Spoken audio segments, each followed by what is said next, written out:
Kirk. Can you tell the voters a little bit about you? Thanks, Melanie. Kirk McCaslin. I'm 57 years old. I'm a lifelong resident of Mill Creek. I'm born and raised in Northwest area. I'm married. I have 4 adult children. I have a 2-year-old grandson. I have 2 dogs. I've been employed by Mill Creek Township for 37 years, 22 as an emergency dispatcher, in the last 15 as a streets department employee, plowing snow, salting roads, repairing roads.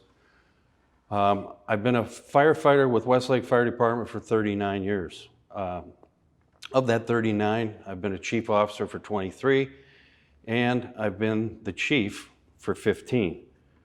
At the end of the day, I'm just a guy that gets stuff done. I think that's what we need right now, is more action and less talk. Sure. What an amazing background. So, and what a commitment to Mill Creek. I feel like you definitely have shown your commitment to service and your willingness to serve a community as a whole. So how do you think your experiences make you a right pick for Mill Creek Township Supervisor?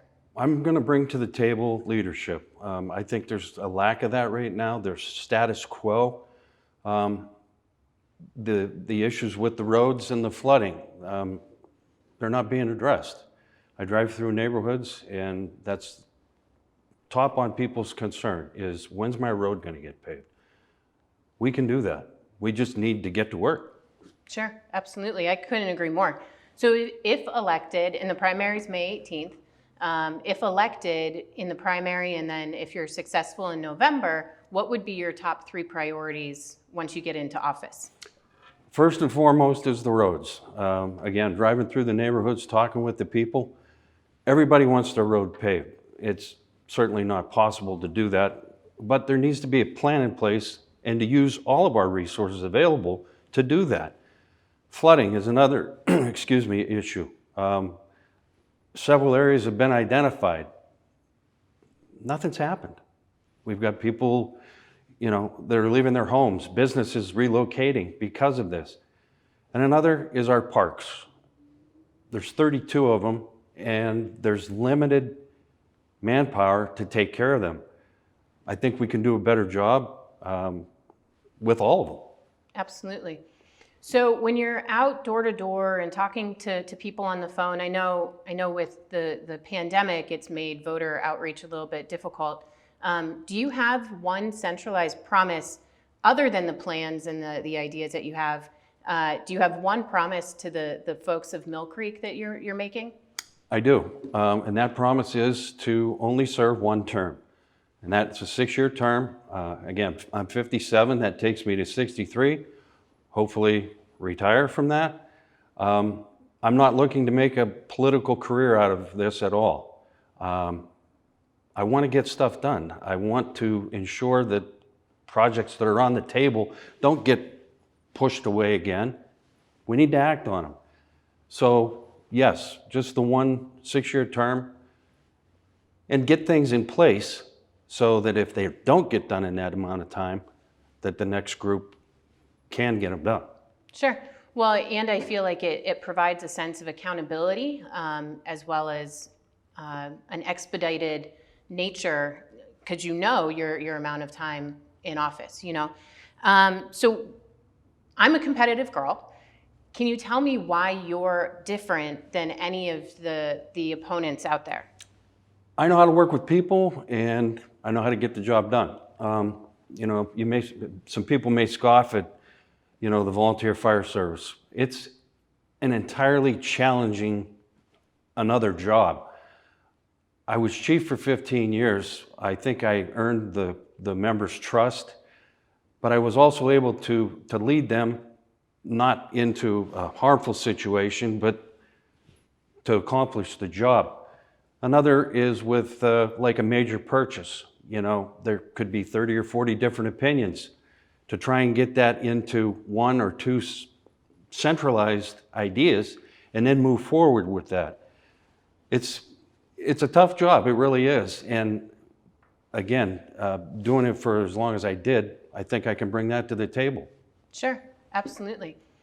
So you had mentioned the fire department, and I'm assuming that, and I've obviously never served in a fire department. Can you just describe a little bit about the sense of camaraderie? Like, does that exist? It absolutely does. One of the big terms or buzzwords associated with the fire department is brotherhood. Over time, a new guy coming in or whatever becomes part of the family, becomes, like a little brother or an older brother. It becomes like family. Sure, absolutely. So with your roles that you served within the fire department, what were the biggest challenges you believe that the township faces? So you've had some managerial experience, obviously, within the fire department. It gives you the ability to see those challenges. What do you believe the township faces in relation to first responders? I got to tell you, I'm on the fire commission right now, and one of the critical components right now that is pretty close to failing is the manpower issue. Daytime especially, but it's not just daytime, it's nighttime. That's the most glaring one, is during the day. One of the departments has an emergency response team where they pay 3 guys from 7 in the morning till 5 at night. That's a step in the right direction, but the commission is still a work in progress. And with COVID, we've been haven't been able to meet in person or, Zoom or whatever. It's still a work in progress, but manpower issues are a huge concern right now. And to take that a step further, manpower issues with our police department. We're down 5 to 6 policemen right now. I think that's uncalled for. They're talking about lessening the amount of patrol officers on certain shifts as well, days and midnights. Has crime gone down? I don't think. That's uncalled for as well. That should be a decision left up to the administration.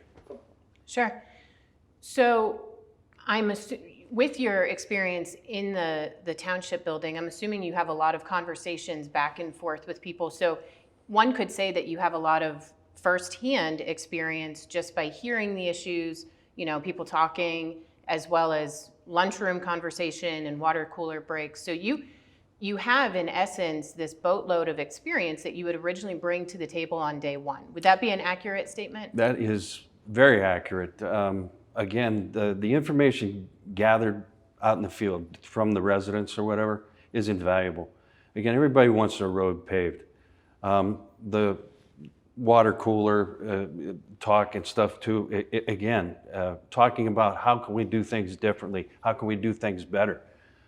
Absolutely, day one I could step in and start to affect change. Sure. So final question. I know we're nearing our end of the time we're allotted here. And we would like to thank, the great people at Community Access Television for this opportunity. If people wanted to get a hold of you, how would they do so? Do you have like a Facebook page, or how would they do that? So I am on Facebook, Kirk McCaslin for supervisor, and absolutely can call my campaign at 814-218-0563. And as this is our last question, I would like to thank as well. And to the voters of Mill Creek, I would be humbled and honored for your support and your vote on Tuesday, May 18th. Awesome. And that primary is Tuesday, May 18th. And then obviously after those results, then hopefully we'll see you in the November general election. Thank you so much for your time, Kirk. Thank you.